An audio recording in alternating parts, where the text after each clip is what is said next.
Welkom by ons leereenheid oor akademiese integriteit. Vandag sal ons fokus op hoe om in-teksverwysing effektief te gebruik soos per die verwysingskonvensies.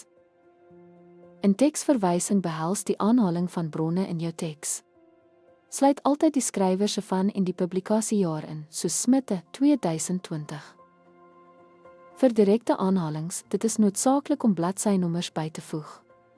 Byvoorbeeld, jy sal skryf Smitte 2020, 45.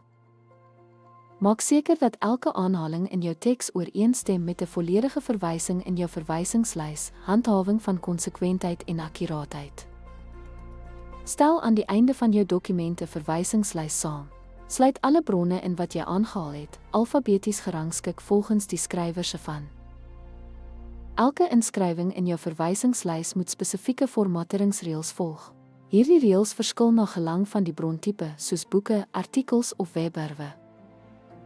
Deur hierby te hou riglyne verseker jy duidelikheid en geloofwaardigheid in jou akademiese werk. Dit ondersteun nie net jou argumente nie, maar handhaaf ook vakkundige standaarde. Dankie dat jy by vandag se sessie oor akademiese integriteit en verwysings aangesluit het. Behoorlike verwysing is die sleutel tot wetenskaplike kommunikasie en die handhawing van akademiese standaarde.